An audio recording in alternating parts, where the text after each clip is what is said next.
A paz do Senhor, povo de Deus, que a graça do nosso Senhor Jesus esteja sobre cada um de vós. Me chamo Israel Lucas e servimos a Deus como pastor auxiliar da Igreja Evangélica Assembleia de Deus aqui na cidade de Caxias, no estado do Maranhão. O nosso pastor presidente é o pastor Caetano Jorge Soares. E aprove a Deus nós darmos continuidade nas ministrações da revista da Escola Bíblica Dominical, editada pela CPAD. E a revista desse primeiro trimestre de 2022 é um tema muito importante, é um tema muito caro para a nossa compreensão de Deus. Tem como tema a supremacia das Escrituras e o subtema a inspirada, inerrante e infalível Palavra de Deus. Olha que maravilha! Espero que nesse trimestre o querido professor, querido ouvinte, o querido irmão e irmã que está nos acompanhando em nosso canal seja edificado e nós juntos possamos crescer na graça e no conhecimento de Deus. Tudo isso visando o crescimento do reino do nosso Senhor Jesus Cristo. Então, eu conto com o seu apoio, com o seu comentário, com o seu gostei, compartilhe para os seus amigos e também inscreva-se em nosso canal se ainda não é inscrito. Você pode também entrar em contato conosco nas nossas mídias sociais e estamos à disposição dos amados naquilo que precisarem. Tudo isso visando a melhora, o aperfeiçoamento daquilo que Deus tem colocado para cada um de nós, que é o ensino, o dom de ensinar e também de levar a sua palavra. Pois bem, eu quero fazer aqui uma rápida apresentação do sumário da presente lição, que tem como comentarista desta lição o pastor Douglas Batista. O querido professor pode acompanhar também no livro de apoio. Temos aqui atrás a sua biografia. Ele é doutor em teologia sistemática, mestre em teologia do Novo Testamento, mestre em ciência das religiões pela Faculdade Unida de Vitória, pós-graduado em docência do ensino superior, licenciado em educação religiosa, filosofia e também é pastor-presidente das Assembleias de Deus ali no Distrito Federal. Ele é presidente da Sociedade Brasileira de Teologia Cristã e também do Conselho de Educação e Cultura da nossa Convenção Geral das Assembleias de Deus, a CGADB, e também da Ordem dos Capelães Evangélicos do Brasil.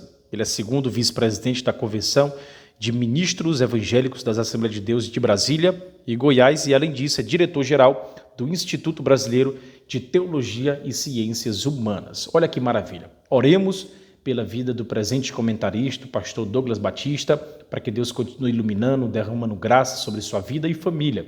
E para que Deus, da mesma forma, levante mais pessoas compromissadas com as Sagradas Escrituras, pessoas ortodoxas, pessoas que têm somente a palavra de Deus como verdade absoluta em seu coração, independente das circunstâncias. E esse tema deste trimestre é um tema muito caro para nós, que através disso nós entenderemos as demais doutrinas. Devemos sim termos em nosso coração a compreensão da inerrância, infalibilidade e inspiração divina da palavra de Deus, porque é por meio dela que nós aprendemos as demais doutrinas esposadas na palavra do Senhor Jesus, ok? Então, que esse trimestre seja abençoador e edificador para as vossas vidas.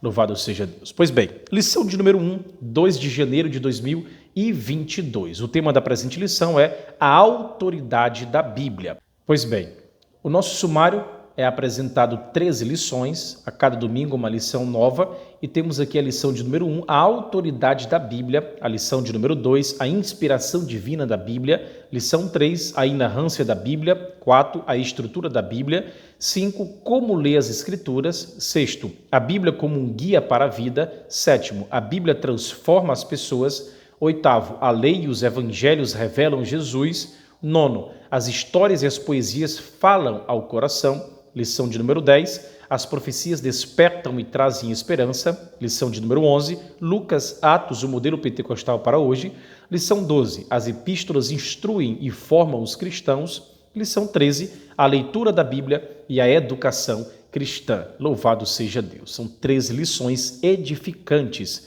para o nosso crescimento espiritual. Iremos começar hoje, 2 de janeiro de 2022, a lição de número 1, a autoridade da Bíblia. Lembrando que o presente tema da lição é nada mais do que uma introdução dentro dos temas esposados na teologia sistemática no que se refere à doutrina das Escrituras, ou comumente conhecido como bibliologia.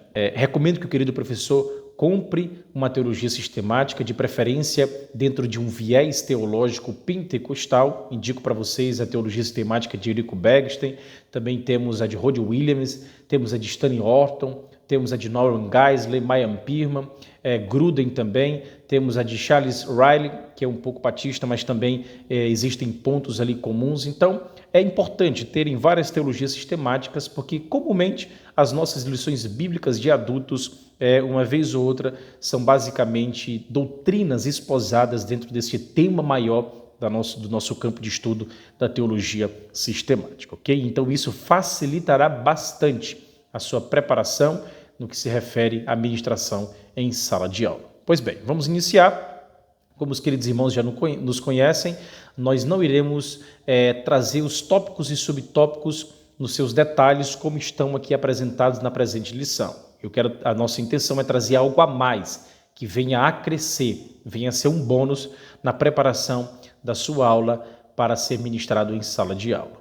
Pois bem, vamos iniciar aqui a nossa lição com o primeiro tópico, a origem da Bíblia e a revelação divina. Eu trouxe aqui o slide, o querido professor pode acompanhar pela tela e também, se quiser, o nosso slide, entre em contato conosco, teremos o prazer sim de repassar aos queridos irmãos sem nenhum custo, ok? Pois bem, eu coloquei aqui, a Bíblia é uma dádiva de Deus. Repetindo, a Bíblia é uma dádiva de Deus. Salmo 68:11 diz, o Senhor deu a palavra. A primeira coisa que devemos entender é que Deus, antigamente, ele falou muitas vezes e de muitas maneiras aos pais. Queria que a sua palavra não ficasse guardada pelos homens, apenas através da experiência com ele ou pela tradição falada. Isto é, os pais contando para os seus filhos. Deus providenciou no mecanismo da história, dentro da sua presciência, que esta revelação que ele deu a Moisés, que ele deu a muitos autores bíblicos, fosse sim, de uma certa maneira, escrita, catalogada, reduzida a termo. Tudo isso, um plano de vida traçado na história para que este escrito, manuscrito, autógrafo, chegasse até nós por meio da inerrância desta palavra. Então nós percebemos que a Bíblia é sim um presente de Deus para a humanidade. É conhecer mais a respeito de Deus e aquilo que ele tem para nós, as suas promessas, planos e tudo aquilo que ele fez na história da humanidade, aprendendo sim com homens e mulheres advindas da palavra de Deus, personagens bíblicos, como tiveram contato com Deus, o que aprenderam, o que fizeram e de que maneira se relacionaram. Então a palavra de Deus é basicamente aquilo que Deus quer revelar para a humanidade. A primeira coisa que devemos entender, além desta introdução, é sabermos que a palavra de Deus ela não contém tudo aquilo que nós queremos saber, mas contém simplesmente aquilo que Deus quer que nós saibamos, o que passar disto é mistério e teremos sim a eternidade para conversarmos com ele. Mas é salutar, é importante nós percebemos que a Bíblia ela foi registrada por ordem de Deus. Observe isso, quando Deus fala a Moisés em Êxodo 17:14, ele diz, ordenando a Moisés, escreve isto para memória num livro. Então Moisés sabia muito bem de que aquilo que ele estava fazendo não era mais do que um trabalho de um historiador, de alguém que estava olhando para a história da humanidade e catalogando seus eventos. Não, mas é um plano traçado no próprio coração de Deus. Então é uma dádiva, é um presente de Deus dada à humanidade, ok? E essa mesma ordem que Deus deu a Moisés, ela foi repetida ao longo de 1.600 anos para cerca de 45 autores escolhidos por Deus. E assim surgiu o livro do Senhor, a palavra de Deus, como diz o apóstolo Paulo, as santas escrituras. Então, é o que nós chamamos de Bíblia, Bíblia Sagrada. É isso que nós entendemos ela como um presente de Deus para a humanidade. Agora, outra coisa que devemos entender, que pode surgir esta pergunta em sala de aula, é quais foram os métodos que Deus empregou para transmitir as Escrituras. Pode ser uma curiosidade dos seus alunos, eu trouxe aqui algumas referências e também algumas características. Por exemplo, Deus ele falou diretamente a muitos homens ao longo da história, diretamente, conversando, chamando a atenção, assim diz o Senhor, com expressões ali dentro de um imperativo celestial, muito interessante. Ele falou também por meio de anjos, de sinais, de milagres, de visões, de sonhos, Urim, Tumim, por exemplo, registrado lá em Números 17, Números 27:1. Ele também falou por meio do lançamento de sortes, falou por meio da nuvem de glória, a Shekinah, conforme Êxodo 24. Ele falou por meio da nuvem de glória, como nós entendemos, falou como um homem por meio de uma jumenta, ele falou com homens por meio de cristofanias no Antigo Testamento, ele também falou com diversas pessoas no Novo Testamento, principalmente por meio da encarnação do Senhor Jesus Cristo. Nós entendemos isso, Deus conversando com a humanidade, um Deus relacional, um Deus que se relaciona, que além da sua transcendência, além da sua soberania, além do seu poder que transcende a nossa compreensão, ele escolheu se revelar a nós por meio da sua revelação, por meio da sua palavra, por meio do seu Filho, por meio das coisas criadas. Tudo isso é um Deus tendo contato com as coisas criadas. Então, Deus que é transcendente, ele também é imanente e ele caminhou entre nós. É interessante que o Dr. Charles Riley ele fala o seguinte, que Cristo, ele fez a exegese do Pai, ele revelou o Pai, mostrou a natureza de Deus, o poder de Deus, a sabedoria de Deus, a glória de Deus, a vida de Deus e o amor de Deus. O nosso Senhor fez tudo isso tanto por intermédio de seus atos quanto de suas palavras. Então, a escolha de Deus se revelar pela humanidade, ela tem o seu ápice com o Verbo encarnado. Apesar dos 45 autores usados por Deus ao longo de 1.600 anos, nada disso compara com a grandeza do próprio Cristo revelado na humanidade. O próprio Cristo encarnado na história da criação. Então é interessante nós percebermos isso, porque tudo só faz sentido na palavra de Deus quando é apontado para Cristo. A cada versículo, a cada capítulo, tudo, a hermenêutica deve ser pautada no personagem principal da história da humanidade, que é Jesus Cristo. Então lembrando que cada aula nossa, cada louvor nosso, tudo que fizermos, falamos, entendamos, tudo com o qual nos relacionamos deve ser pautado no relacionamento de Cristo com a humanidade. Deve visar a glorificação do Verbo encarnado. Louvado seja Deus. Então, a Bíblia ela é uma dádiva de Deus para a humanidade.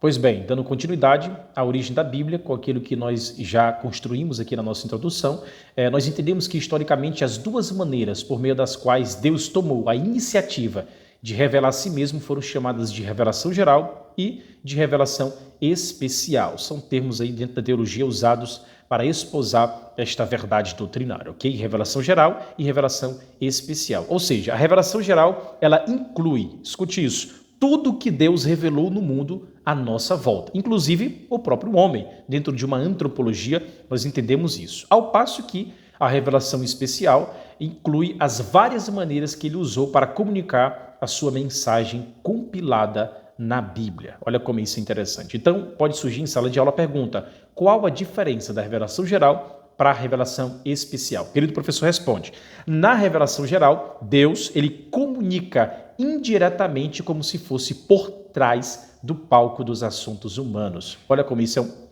tem um tom um pouco filosófico. Nós entendemos que a revelação geral trata principalmente do poder e da glória de Deus. Resumindo, é a revelação não escrita. A revelação geral é a revelação não escrita. Ao passo que a revelação especial é Deus se comunicando com a humanidade diretamente, como se fosse no palco dos assuntos humanos. Ou seja, a revelação especial trata principalmente da pessoa e da graça de Deus. É a revelação escrita. Enquanto a revelação geral trata do poder e da glória de Deus, a revelação especial trata da pessoa e da graça de Deus. Ou seja, enquanto a revelação geral é não escrita, a revelação especial é escrita, conforme nos ensina a palavra de Deus, ok? Agora, quais são as fontes da revelação geral? O testemunho, sim, da natureza, conforme o próprio autor cita na sua revista. Nós temos lá o texto de Salmos 19, Mateus 5, 45, Atos 14, 15 a 17, pode ser usado em sala de aula. Nós entendemos que Deus ele revelou estes fatos sobre si mesmo por meio da natureza. Como assim? O seu poder criador sobre o universo, sobre a sua própria vida, sua glória, sua soberania, singularidade, sua ira, sua bondade, tudo isso visando a revelação do nosso Deus. Nós temos dentro da filosofia o testemunho, por exemplo, cosmológico, que tem como argumento que todo efeito exige uma causa adequada. Então, isso sim é a maneira de Deus se revelar na história da humanidade. Até mesmo o ateu mais à toa, mais distante da realidade, deve reconhecer que nada aconteceu por acaso. Existe sim um arquiteto por trás do assunto, do palco, do protagonismo da humanidade que criou todas as coisas. E o nome dele é Deus, Yahweh, né? No original assim revelado, perfeito? Então é isso que nós entendemos. Nós consideramos que este mundo é um efeito não autocriado. Uma causa suficiente, sim, é exigida para que as coisas fossem criadas. E essa causa, sim, é Deus. Ele é a causa de todas as coisas. Nós devemos entender isso como verdade absoluta. É um argumento cosmológico que visa, assim, corroborar a revelação geral. Um outro argumento é o testemunho teológico. Este defende que cada projeto remete a um projetista, assim como um relógio de bolso remete a um relojoeiro. Assim, como a própria vida oferece um incrível testemunho do projeto, desde a impressão digital até o DNA, um projetista é exigido. Ou seja, Deus é o arquiteto da história e esse projetista, o nome dele é Deus. Não que nós enxergamos Deus, por exemplo, ele sendo uma árvore, ele sendo uma folha, ele sendo um caule, ele sendo, por exemplo, a terra, não. Mas que por meio das coisas criadas, por meio daquilo que é criado, exalta, glorifica aquele que é soberano, aquele que é criador, aquele que é altíssimo, aquele que é transcendente e também imanente, o Deus criador de todas as coisas. Nós entendemos isso. Pois bem, entendido aqui as fontes da revelação geral, vamos entender agora as várias fontes da revelação especial. Basicamente, a revelação especial ela é transmitida por duas coisas básicas, ou duas palavras básicas nesse sentido. Quais são? Primeiro, a palavra escrita, que são a própria escritura, a palavra de Deus, e segundo, a palavra viva, que é o próprio Salvador. Conforme escreve Moisés em Êxodo capítulo 31, verso de número 18, ele trata a respeito desta revelação escrita, palavra de Deus. Verso 31, capítulo 31, versículo 18. A palavra de Deus diz assim: Quando o Senhor acabou de falar com Moisés no Monte Sinai, deu a ele as duas tábuas do testemunho, tábua de pedra escritas pelo dedo de Deus. Escritas pelo dedo de Deus, ou seja, fontes da revelação especial. No que se refere à palavra viva, o próprio Salvador, o apóstolo João, no Evangelho, diz o seguinte a respeito desta palavra viva, que é o próprio Deus. A palavra de Deus diz assim, João 1,14. E o Verbo se fez carne e habitou entre nós, cheio de graça e de verdade, e vimos a sua glória como a glória do unigênito do Pai. Pois bem, no que se refere à revelação especial, devemos ter em mente que duas palavras básicas definem as suas fontes. A primeira, a palavra de Deus, as Sagradas Escrituras, e segundo, a palavra viva, o próprio Salvador Jesus Cristo. E os textos que temos como base para estas duas palavras básicas, a primeira é o texto Êxodo 31, 18 e segundo, João capítulo 1, verso de número 14. É isso que nós entendemos. Dando continuidade, o segundo tópico da presente lição, que trata das evidências internas e externas, o querido professor pode acompanhar na lição, nós iremos aqui trazer um quadro, um panorama no que se refere ao alcance da Bíblia Sagrada ao longo da história, suas etapas e como isso deu-se ao longo da historicidade humana. Eu trouxe aqui um quadro panorâmico da página 131 do livro de Teologia Sistemática ao alcance de todos, do Dr. Charles Ryle. Diz o seguinte, aqui, como a Bíblia chegou até nós. Primeiramente, ideias na mente de Deus. Houve aí a primeira etapa, a revelação para as mentes dos autores humanos, depois a inspiração, aí onde temos os autógrafos originais, os manuscritos originais da Bíblia, lembrando que não temos nenhum acesso a nenhum destes hoje, temos apenas cópia das cópias das cópias. Depois tivemos o processo da canonicidade, que era apenas o reconhecimento pela igreja, no que se refere aos livros que já circulavam como verdadeiros e inspirados. Tivemos sim a organização em uma coleção de 66 livros, 39 antigo, 27 novo. Houve a crítica textual, que basicamente dissecou cada livro, atestando apenas aquilo que já sabíamos, a sua inspiração e, consequentemente, revelação. Tivemos aí as Bíblias em grego e hebraico moderno, a sua tradução, versões em diversas línguas, por exemplo. Hoje, mais de 5 bilhões de pessoas ao redor do mundo têm acesso a palavra de Deus, isso é muito importante para a expansão no reino dele. Temos a concepção da iluminação e interpretação, ideias em nossa mente, aplicação, mudanças em nossa vida, comunicação e a comunicação para as outras pessoas. Então, o que devemos entender aqui? 3 aspectos doutrinais. Quais são? Revelação, inspiração e iluminação. Ou seja, revelação de Deus para os homens, homens para o texto, inspiração. Do texto para nós, o que temos hoje, a iluminação. Então, a palavra adequada, a nomenclatura que devemos usar para este aspecto de entendimento da palavra de Deus não é eu tive uma revelação, eu fui inspirado. É o aspecto mais categórico, o aspecto em termos no que se refere ao entendimento da palavra de Deus é nada mais do que uma iluminação da sua palavra. É isso que nós temos hoje, ok? Então, houve sim ideias na mente de Deus, a sua revelação, a mente dos autores humanos, consequentemente a inspiração, redução a termos das coisas que Deus colocou na mente dos homens, e hoje nós temos a iluminação, que é o entendimento desta palavra em nosso coração, ok? E, consequentemente, o que é muito importante é a aplicação em nossas vidas. Não adianta apenas entendermos sem aplicarmos. O entendimento na vida do crente deve ser categoricamente ligado com a aplicação desta palavra. Então, o que nós entendemos aqui dentro daquilo que o autor construiu nas evidências externas e internas?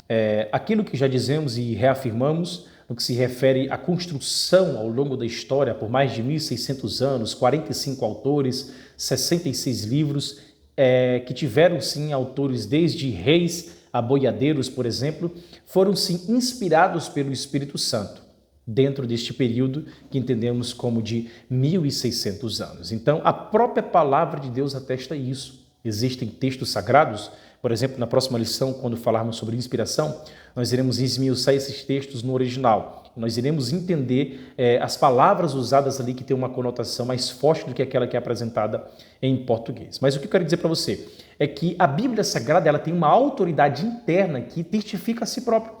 Ela não precisa de uma evidência, de algo externo a ela para falar da sua veracidade. Tudo o que acontece ao redor da palavra de Deus, tanto no aspecto arqueológico, tanto no aspecto histórico, tanto no aspecto filosófico, em qualquer etapa de argumento, é basicamente para corroborar, para reafirmar aquilo que nós, como crentes, já entendemos como verdade absoluta. Então, a palavra de Deus ela tem a sua autoridade interna, ou seja, é um livro que é inteiramente inspirado pelo Espírito Santo, e que centenas de vezes repete. Por exemplo, assim diz o Senhor, assim diz o Senhor. Então, se Deus está dizendo, se é o Senhor que está nos falando, quem somos nós para questionarmos a veracidade dos seus escritos? É isso que devemos entender. Então, a própria palavra de Deus, ela impõe essa autoridade divina. Até mesmo os teólogos mais incautos que pedem para atualizar a palavra de Deus, faltando aí algumas aulas de hermenêutica, devem entender que devemos ter uma reverência e sim um respeito às Sagradas Escrituras. Ela deve ser entendida, obedecida e praticada, ok? É isso que devemos entender. Conforme Salmo 119, verso 4, que nos ensina que tu ordenaste os teus preceitos para que o cumpramos à risca. Repetindo, para que cumpramos à risca a palavra de Deus. Então, além dela ter uma autoridade interna, também entendemos que ela tem uma autoridade plena. A Bíblia é qualificada por aqueles que creem nela como a autoridade máxima de suas vidas. Ou seja, nós não aceitamos nenhuma imposição que seja contrária à palavra de Deus. A Bíblia seja de qualquer fonte que for, o melhor livro, o melhor autor, a melhor pessoa que tenha escritos, mesmo que sejam históricos e tidos como verdadeiro ao longo da história, nada substitui o ensino da palavra de Deus. Dizem como o apóstolo Pedro, devemos dizer, mais importa obedecer a Deus do que obedecer aos homens. Devemos até discutir também aspectos da obediência civil, leis, por exemplo, a Constituição Federal é Código Civil, Código Penal. Nós respeitamos, somos cidadãos, estamos em uma sociedade e isso deve-se respeito. A Bíblia nos ensina a respeitar as autoridades, mas aquilo que fere, o que é caro para nós, o que é principal, o que é tido como doutrina em nossas vidas, devemos sim ficar com a palavra de Deus. Ela tem precedência, tem prevalência a respeito do que rege as nossas vidas. Ou seja, ela é melhor do que uma Constituição Federal, ela é melhor do que um Código Civil, porque simplesmente ela não nos ensina a viver aqui nesta terra, mas nos conduz para o céu de glória. Ela é o mapa do tesouro que nos leva para o céu. A palavra de Deus, ela é cumprida, seremos melhores cidadãos, seremos melhores pessoas no nosso comportamento, em tudo que fizermos na nossa sociedade, estamos pautados na palavra de Deus, refletimos sim o caráter do Mestre. A nossa ética, a nossa moral não vem de nós, mas vem de Deus e vem do reino que Ele construiu para que pudéssemos viver nele. Louvado seja Deus. Além da autoridade interna, além da autoridade plena, devemos entender que o próprio Jesus Cristo reconhece esta autoridade. Ele fala lá em Mateus 15, 3 e 6, a palavra de Deus. Cristo se referindo às Sagradas Escrituras. O salmista também fala, eis aqui venho, no rolo do livro, está escrito de mim, deleito-me em fazer a tua vontade. O Deus meu, ó Deus meu, sim, a tua lei está dentro do meu coração. Essa profecia, ela se cumpriu quando Jesus disse, a minha comida é fazer a vontade daquele que me enviou e realizar a sua obra. Lá em João capítulo 4, verso 34, trata deste momento tão importante para o nosso entendimento no que se refere à autoridade, à autenticidade da palavra de Deus. Então, Jesus Cristo ele sempre citava as Escrituras em suas pregações e palestras. Por exemplo, dos 1.800 versículos, para registrar as pregações de Jesus, 180 contém citações da lei, das Escrituras ali no Antigo Testamento. Então devemos entender que o próprio Senhor Jesus Cristo reconhece, autentica a sua autoridade. Então, para que melhor testemunha no que se refere à compreensão da autenticidade da palavra de Deus. Continuando, nosso último tópico, a mensagem da Bíblia. Eu trouxe aqui para vocês um trecho da nossa declaração de fé da Assembleia de Deus que diz o seguinte, cremos, ensinamos, professamos e cremos na inspiração divina, verbal e plenária da Bíblia Sagrada, única regra infalível de fé e prática para a nossa vida e o nosso caráter cristão. Ou seja, neste slide aqui eu quero esboçar para os queridos irmãos, primeiro, a supremacia da Bíblia, o poder da palavra de Deus e o propósito da Bíblia. Devemos entender o conceito aqui, neste último tópico da presente lição, da pós-modernidade. O que é isso? É o período de tempo que colocou para escanteio a modernidade, ou seja, é um dado momento na história que expressa os valores, a forma de pensar e as tendências da época, ou seja, no que se refere à arte, à música, à educação, em diversos âmbitos. Ou seja, tudo isso tentando, de uma certa forma, relativizar verdades que para nós são caras, ou seja, a palavra de Deus para o crente é absoluta, é a última palavra. Dentro do direito nós dizemos que o Código Penal, por exemplo, é a última rátio. Na vida do crente é a primeira rátio, é a última rátio, ela é tudo. Ela em nossa vida é o nosso manual de conduta, de fé, é através dela que enxergamos as interações na sociedade. Então a palavra assim de Deus é como se fosse um manual para as nossas vidas. Eu me lembro, por exemplo, a gente compra um aparelho complexo de usar, nós recorremos ao manual, nós olhamos o manual, olhamos ali no seu sumário aquilo que queremos entender a respeito daquele objeto. E na vida do crente, a palavra de Deus é o nosso manual. Ela nos confronta a vivermos conforme a palavra de Deus. Ela nos confronta a formarmos em nós o caráter de Cristo. A palavra de Deus ela tem esse efeito em nós. Como diz o salmista, é lâmpada para os meus pés, luz para o meu caminho é a tua palavra. Ela ilumina a nossa jornada. Estamos cegos, estamos turvos, estamos obscurecidos pelo pecado. Mas à medida em que a palavra nos confronta, nós somos iluminados por esta palavra. Louvado seja Deus. Então, o conceito de pós-modernidade deve ser entendido. Por quê? Porque ele está baseado, amparado em 3 pilares. Eu quero trazer para você. Primeiro, pluralização. Pluralização. Ou seja, o mundo é plural. São muitas ideias, muitos conceitos, muitos valores, muitas culturas, muitas religiões, muitas cosmovisões, e nenhuma delas pode deter a pretensão de ser a verdade. Com isso, a verdade nesse mundo plural, ela se torna relativa. É isso que nós vemos na política, nós vemos nas escolas, nós vemos, por exemplo, nos programas de televisão, nos canais de YouTube, tudo, a moral, a ética, tudo isso é relativizado, ou seja, aquilo que é particular para você talvez não seja verdade para mim. Então, como a palavra de Deus vai se encaixar numa sociedade que enxerga as coisas desta forma? É por isso que nós cristãos, às vezes, somos taxados como intolerantes, distantes da realidade terrena. Mas não é isso. A realidade terrena, ela deve ser regida pelo seu Criador e não por aquilo que a humanidade acha ser melhor para si. Ou seja, o Criador nos deu um manual e é por meio deste manual que devemos enxergar tudo à nossa volta. Então, a pluralização não é uma verdade para nós, é um pilar do mundo, deste presente século. O nosso pilar é, como diz o Martinho Lutero, em 1517, sola escritura, ou seja, somente as escrituras. O segundo pilar da pós-modernidade é a privatização, ou seja, cada um tem a sua própria verdade. Eu tenho a minha ideia, você tem a sua ideia, eu tenho os meus conceitos, você tem os seus, tem uma cosmovisão, você tem outras cosmovisões, valores morais, filosofias. Os meus, por exemplo, não são melhores que os seus e nem os seus podem ser melhores que os meus. Então, cada um no seu quadrado. É uma verdade que o mundo tenta impor. Então, portanto, a verdade, além de ser relativa, ela é também individual e subjetiva. Ou seja, aquilo que é verdade para você talvez não seja verdade para mim. Mas, como isso vai se adequar ao paradigma da Bíblia? Dentro de um bibliocentrismo, ou seja, a palavra de Deus como verdade absoluta em nossas vidas. Na vida do crente, não existem várias verdades, existe a verdade.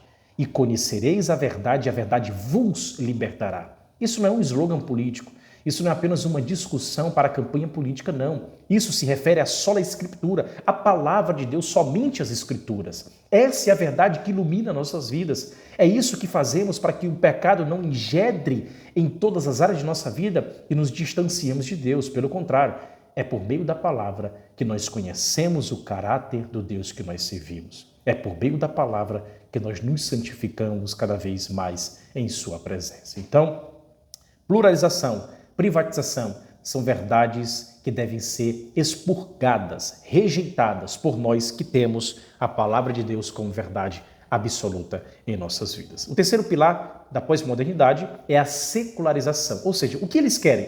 Eles pensam assim, vamos tirar Deus do caminho, tirar Deus de nossas agendas, fazendo do nosso jeito, do nosso modo, e não precisamos, por exemplo, aplicar esses princípios hoje porque são coisas do passado. Olha como isso tem se tornado absurdo, igreja.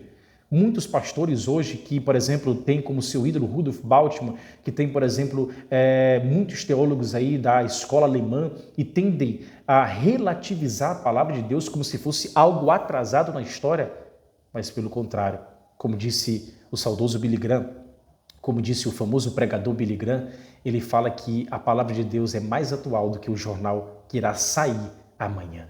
Então ela não ficou parada no tempo. Nós sabemos que dentro do estudo da hermenêutica temos as pontes, temos os abismos culturais, linguísticos, mas tudo isso é superado quando entendemos ela no seu devido contexto e aplicamos os seus princípios de acordo com o nosso contexto. Então não é o tempo e a era que vai determinar a aplicação dessa verdade, mas é o princípio esposado no contexto passado aplicado na nossa realidade. É isso que faz a diferença na pregação da palavra de Deus. Então ela é mais do que atual, é mais do que necessária. E enquanto Cristo não voltar para buscar a sua igreja, enquanto nós não estivermos nos novos céus e nova terra, ela ainda será atual. Então é isso que nós entendemos. A palavra de Deus ela não se desatualiza. Então, se você quer, por exemplo, entender um pouco do Antigo Testamento, entenda ele no seu contexto, mas à luz de Cristo, à luz do Novo Testamento, à luz do Verbo encarnado. É uma dica que eu dou para aqueles que estão iniciando na jornada do estudo da palavra de Deus. Então, nós entendemos que tudo isso, esses pilares da pós-modernidade, a secularização, a privatização, a pluralização, eles visam desconstruir as famílias, desvalorizar o ser humano, a relativização da moralidade cristã, o desencorajamento ao conhecimento de Deus. E com isso, ir ao culto tornou-se retrógrado, tornou-se coisa do passado, porque eu posso construir o meu próprio altar de acordo com os meus valores. Aí surge aquele movimento moderno, os desigrejados. Quais são as Bíblias que eles usam? Quais são os versículos que eles se amparam nessas verdades relativas?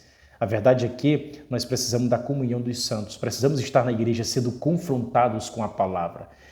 Muita gente quer ir para a igreja apenas para beber o mel, apenas para desfrutar dos melhores momentos. Mas de vez em quando é preciso nós comermos também as ervas amargosas, comer aquilo que não queremos, para crescermos continuamente na presença de Deus. Sermos confrontados, porque você colocar no YouTube, abrir aqui uma página, encontrar, por exemplo, um pregador que você goste, isso vai massagear o seu ego, vai massagear o seu orgulho, a sua altivez, a sua soberba.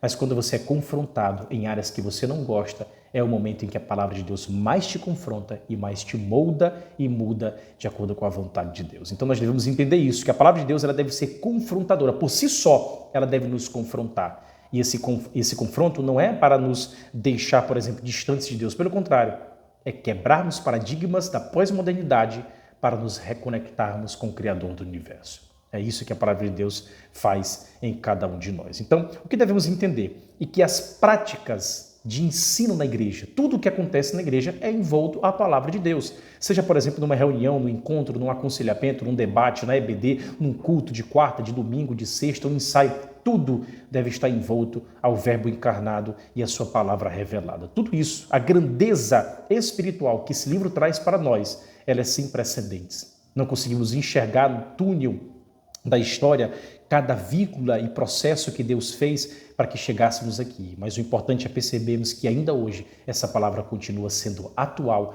e fazendo efeito para os nossos corações. Então devemos enfatizar a grandeza espiritual do ensino bíblico, da palavra de Deus, das sagradas escrituras, relativizar aquilo que o mundo coloca como pilar e absolutizar, colocar como patamar absoluto a revelação escrita do próprio Deus. Então, a sua importância em um mundo pós-moderno deve ser sumariamente refletir em nossas práticas e também no nosso contexto vivido na igreja. Nós devemos entender que a Bíblia, como regra de fé, é através dela que nós olhamos para tudo em nossa volta, todas as interações sociais, para todas as ideologias e relativismos apresentados pela sociedade.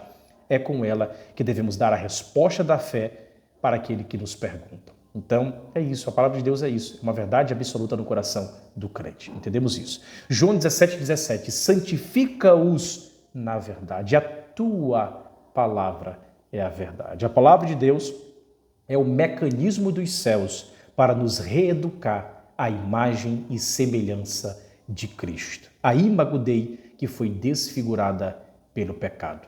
Deus te abençoe e até a próxima lição.